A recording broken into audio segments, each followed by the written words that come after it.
Bonjour à tous et aujourd'hui on se retrouve BTC face au dollar et on est enfin dans la zone d'achat de ce dernier. C'est-à-dire que cette zone d'achat avait été placée, vous le savez très bien, dans la zone statistique de rebond, c'est-à-dire les 50 à 61,8% de Fibonacci. C'est-à-dire que quand on touche le premier et le second, c'est con, mais on ouvre, si on a envie, bien entendu, une position haussière sur le BTC. Ce qu'on avait vu ensemble, bien entendu, il y a de ça maintenant plus de 11 jours. Vous le voyez, on agrandit l'écran et on était sur le dernier top qui a été installé aux 52 200 et quelques dollars, la correction et les deux zones d'achat. Oui, ça a pris du temps, on a même fait un léger nouveau plus haut, mais qui correspond à la figure de correction qu'on va analyser aujourd'hui, et on est bel et bien retombé dans cette zone-ci, qui est la zone d'achat, pour rebondir par après. Donc tout est parfait pour le moment, donc on va continuer à faire le décompte ensemble pendant les jours et les semaines à venir pour la suite, bien entendu, de ce trade. On va regarder, bien entendu, la hausse potentielle de ceci par rapport au plus bas qui a été fait actuellement, quels sont les profits partiels à placer par après, et également, mais dans quelle figure de correction on peut se retrouver. Je dis on peut parce qu'on peut toujours, c'est con, hein,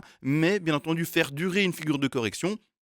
On va regarder si elle a des chances, oui ou non, d'être finie maintenant, et si elle n'est pas finie maintenant, mais à quoi on peut s'attendre. Attention, c'est pas parce qu'une figure de correction doit durer plus longtemps que forcément ça veut dire le plan que l'on voit ici de boule est fini et on va par après directement à la cave. Donc attention à cela, bien entendu. Juste avant de commencer, je rappelle tout de même que le PDF est passé de 40 à 25 euros.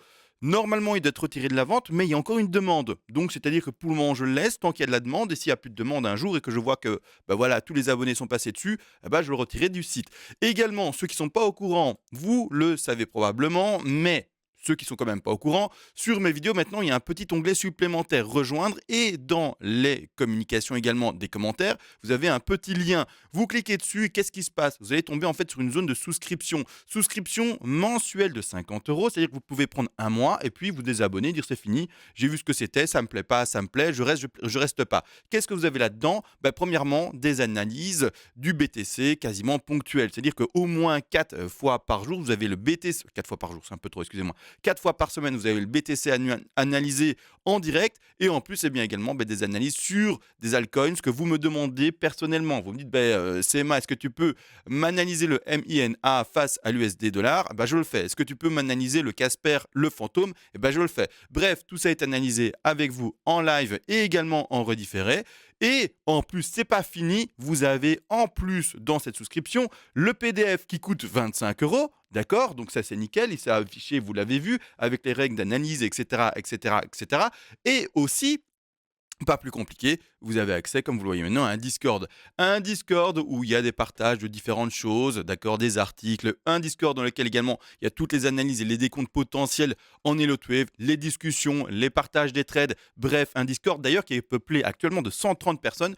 Très heureux de ce chiffre. Bref, tout ça, PDF, Discord, les directs, les rediffusions, les analyses à la demande, vous nous demandez ce que vous voulez et je l'analyse. Bref, tout ça contre une souscription de 50 euros. Maintenant que tout est précisé, on repart sur l'analyse en elle-même du BTC et let's go. Alors premièrement, là-dessus, rien de compliqué. Je rappelle quand même que ce plan ici, c'est le plan boule. Il existe toujours un plan bear également, mais il faut bien prendre à un moment une décision. Est-ce que je trade à la hausse? Est-ce que je ne trade pas? Ou est-ce que je trade en short?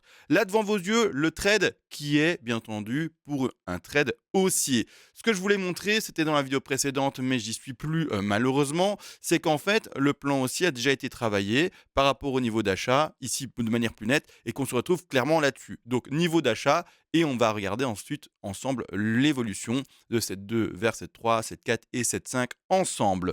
Donc, let's go. Premièrement, on va attaquer d'ailleurs les décomptes un peu plus fins. C'est-à-dire qu'on va regarder, oui, on a fait la une et oui, pour le moment, on a été retrouvé cette zone-là. Donc, la zone statistique, je le rappelle tout de même, c'est 50-61,8% de Fibonacci pour une correction de 2. 73% des cas, on finit dans cette zone. C'est bel et bien dans cette zone que l'on voit ici en vert. Donc, qu'est-ce que j'ai fait à l'époque? Bon, c'est un grand mot, il y a de ça maintenant 11 jours, j'ai pris mon Fibo, je l'ai étalé, d'accord, comme vous voyez, et j'ai tapé ma zone d'achat dans les 50 à 61,8 étant donné que c'est la zone statistique. Pour ma part, je ne joue qu'avec les stats, l'émotionnel, je le mets de côté, et la zone d'achat, point barre, s'il y a un trade à ouvrir haussier, statistiquement, c'est là. On va la retrouver, on dépasse un tout petit peu avec des mèches. Pour le moment, on rebondit dessus. Donc, beau signal. On est actuellement au-dessus de ces 2 points d'entrée. Donc, c'est un trade qui, pour le moment, s'est bien amorcé. Encore une fois, vous le savez très bien, le BTC peut aussi faire bien amorcé et puis tout d'un coup, hop, je te déglingue et c'est terminé, je suis en bas. Donc ça, il faut aussi en avoir bien entendu conscience. Malgré tout, il y a quand même une figure très sympathique qui s'est indiquée ici. On l'a analysé hier en live, on en a parlé. Sur le Discord, ça avait également été partagé par d'autres membres qui sont assez avancés en Wave et qui clairement, en fait, ils gèrent et donc ils avaient déjà trouvé la pattern également par eux-mêmes, mais c'est-à-dire une très grande WXY. On pouvait s'attendre à une flat, mais clairement, c'est pas une flat qui s'est dessinée, mais c'est une WXY. C'est-à-dire que quand on regarde en fait le développement de ceci, que je m'y retrouve. C'est où est mon décompte ABC ici? Ah bah, je le vois, il n'est pas indiqué, je vais l'indiquer avec vous directement. En fait, la sous A ici, le rebond de la B et la dernière C. D'accord? Comme vous le voyez ici. C'est-à-dire qu'on se retrouve clairement sur une W.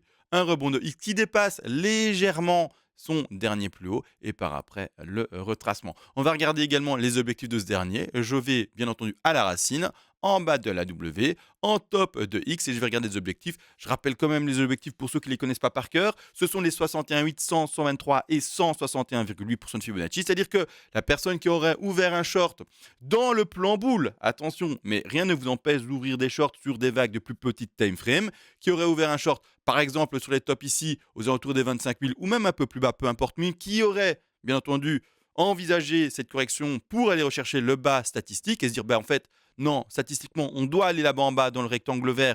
On ne l'a pas encore touché précédemment. Donc ce pump-là, je le prends et je le considère encore dans la correction. Je vais shorter les hauts de ce pump-là et par après, eh bien, prendre les TP. Les TP à placer pour la personne qui prenait des bénéfices par rapport à une position de short, excusez-moi, c'est peut-être un peu technique, mais c'était sur les 61,8, les 100, les 123 et voire même un TP à placer, excusez-moi, à 161,8. Dans le cas tout de même où, bon, vous n'avez pas ouvert le short, bah, ce qui nous intéresse, c'est ceci. D'accord? Donc WXY de fait, la BAT 2 un peu forte et savoir non, mais une répercussion par après.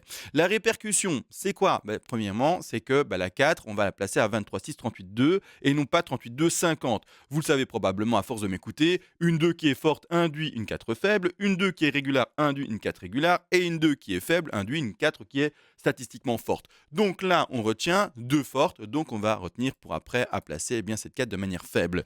La 3 a comme objectif d'ailleurs statistique également, continue la construction pour voir la hausse potentielle de ceci, mais les petits rectangles rouges et donc par rapport à ceux qui sont rentrés en trade. D'ailleurs, je précise, le stop loss toujours là-bas en dessous pour le moment. Hein, d'accord, il n'y a aucune raison pour le moment vis-à-vis du petit pump de déplacer le stop là-bas en haut. Donc quand je dis là-bas en dessous, c'est par rapport à la racine du mouvement aussi ici. Une fois qu'on passera en dessous, on sort du plan et donc on prend son stop et on accepte sa perte. Donc ici, un stop qui est placé aux alentours des 21 361 $. La hausse par après de ceci, je prends bien entendu mon Fibonacci d'extension.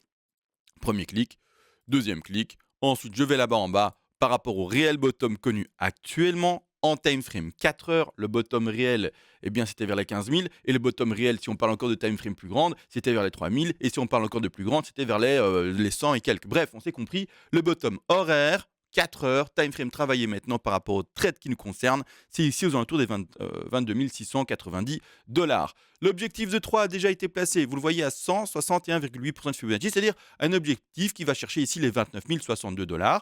Par après, on place ensemble la 4. 4 à placer à 23,6% de Fibonacci, vers les 38,2, mais on va favoriser vraiment la théorie parfaite et donc le placer sur ce Fibo-là, 23,6% de Fibonacci. Et enfin, la dernière extension de la 5. Là, on va placer ensemble 3 zones de take profit partiel. La première zone, et je précise que je travaille en non logarithmique. Si on travaille en logarithmique, ça va donner des objectifs qui sont haussiers, qui vont to the moon, mais qui sont beaucoup trop haussiers que pour rester réaliste. Donc, on va vraiment rester en fait sur eh bien, l'objectif ici descend, d'accord? Donc, on passe à l'achat là et on revend petit à petit son trade, bien entendu. Faites attention, je parle aux traders et non pas aux investisseurs, d'accord? Donc là, c'est un trade. Take profit partiel, stop loss, levier, pas levier, une zone de liquidation, vous avez compris, les frais pour la tenue du trade, selon le sens dans lequel vous êtes. Bref, vous avez compris, c'est du trade, c'est pas de l'investissement. Si vous ne comprenez pas les termes, attention à vous. On ne parle pas de la même chose. Si vous achetez du BTC pour du long terme, ne commencez pas à vendre dans, c'est con, mais les rectangles rouges que j'installe ici. Là, les rectangles rouges, ce n'est pas pour les investisseurs, c'est uniquement pour les traders qui ont les outils pour. Gros disclaimer, bien entendu. Là, ce sont les 3 premiers TP à placer. 31 000, donc la hausse minimale à attendre, statistique. Si on pète bien à nouveau les derniers plus hauts et si on est bel et bien sur un trade qui prend vers le haut, l'objectif minimum, ce sont ici, comme on le voit, les 31 419 $. L'objectif numéro 2 seront eh bien, les 33 829 dollars. Et l'objectif numéro, comme on le voit ici, numéro 3, seront les 37 700 dollars. Donc, bel objectif haussier pour ce dernier, vraiment bien. Tenez bon, hein, les boules, ceux qui veulent, bien entendu, dans un marché qui est haussier. Je mets ici les objectifs sur le plus bas. On va regarder ensuite, maintenant directement le ratio. Est-ce que le ratio, il est bon par rapport à la zone d'achat? On va simuler les deux paliers. Donc, imaginons qu'on est rentré à 50% et 50% sur les deux paliers. Je vais mettre ma zone d'entrée au milieu des deux. Et regardez le ratio. Ratio, vous l'avez compris, qui est déjà hyper satisfaisant, bien entendu. Alors, où est l'outil? Voilà, je me perds un peu. Je vais le mettre au milieu ici, c'est-à-dire aux alentours des 23 100. On a compris, on laisse toujours son stop pour le moment, on ne le déplace pas. Et on va regarder le premier objectif. Trade super intéressant. On va regarder ici. Ratio qui est juste pour le premier objectif des 4,69. N'hésitez pas, si vous avez envie, bien entendu, de prendre un TP plus rapide, c'est-à-dire un TP de sécurité. Il ne va pas annuler, vous l'aurez compris, la perte potentielle par rapport au stop loss. Il va juste la diminuer. Et c'est dans cet objectif de toujours diminuer ses pertes et au contraire de favoriser et de donner de plus de potentiel à ses gains. D'accord? Donc ici, prenez un petit bénéfice, je ne sais pas moi, un peu plus tôt. Par exemple, ici, de nouveau vers les bornes hautes, des 24 600, 24 700. Prenez un petit TP, 5-10%, pas forcément plus, et vous garderez plus de pourcentage de vente pour là-bas en haut. Je rappelle également, toujours dans cette optique de privilégier finalement les gains et non pas les pertes, vous n'allez jamais, même en arrivant dans cette dernière zone de vente, avoir vendu complètement votre BTC ou vos BTC en trade. D'accord? C'est-à-dire que, par exemple, vous vendez 10% ici. Vous l'entendez. Ensuite, on va dire que vous vendez 20, 20 et 20. C'est un exemple. Vous pouvez vendre 15, 15, 15, 25, 25, 25. Vous pouvez vendre 13, 15, 17. Peu importe, faites comme vous voulez. Ça, vous êtes libre. On va dire que peu importe, avec la somme complète de ceci, donc 10, 20, 20, 20, vous avez vendu 70% du trade. Si le BTC aura bel et bien fait ce genre de mouvement, boum, on arrive au dernier. Vous avez pris TP1, TP2, TP3, TP4, TP de sécu, je précise ici. 70%, 70% de prise de bénéfice. Et ensuite, le BTC, il peut encore continuer à monter, bien entendu. Il n'y a plus de TP là-bas en haut. Vous voyez, il n'y a plus rien indiqué. C'est-à-dire que qu'est-ce qui va jouer par la suite? Cette sortie de position. Ça sera ce stop loss qui, à un moment, pas maintenant, c'est trop tôt, mais aura été déplacé en termes de stop profit. Stop profit, il arrête la perte et il vous permet finalement, il arrête d'arrêter la perte. Il arrête en fait un bénéfice, point barre. Excusez-moi, je cherchais une explication, mais c'est trop simple à expliquer. Donc voilà, il arrête plus une perte parce qu'il est plus en dessous de votre point d'entrée, mais il arrête le bénéfice parce qu'il va arrêter finalement au-dessus de votre point d'entrée. Pas très compliqué à expliquer, mais en tout cas à comprendre, il me semble. Et maintenant, du coup, il va être déplacé sous chaque niveau de support qui sera validé. Un niveau de support validé, c'est quoi? Alors, je vais essayer de l'exprimer. Imaginez, vous voyez un pump, le BTC pump, et il est en train de stagner. Votre stop loss est toujours là-bas en bas. C'est pas parce que vous voyez à un moment, le BTC stagné que let's go, je déplace mon stop profit là. Non, on le laisse là-bas en bas. Il sera validé, je vais pouvoir déplacer mon stop profit là, en dessous de ce range, seulement et uniquement quand il y aura de nouveau une extraction du range plus forte, vraiment validée, d'accord? N'attendez pas un petit pump comme ça et puis ça, d'accord? Parce qu'à tout moment, qu'est-ce qui peut se passer si vous êtes un peu trop rapide dans votre prise de décision de déplacement du stop profit là-bas, donc sous le range, c'est tout simplement que, à un moment, en fait, le BTC il dit, hop, je fais une chasse au stop. Stop profit, stop loss, on s'en fout.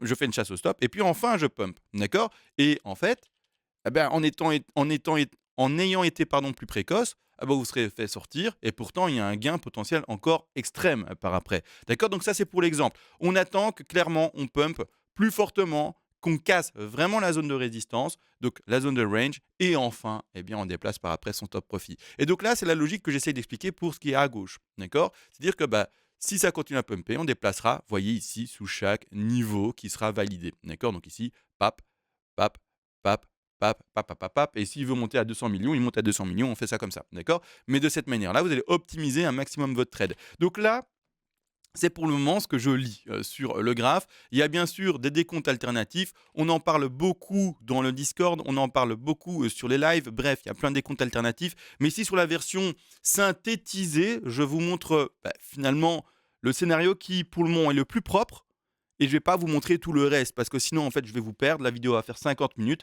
Les gens vont pas comprendre où on en est.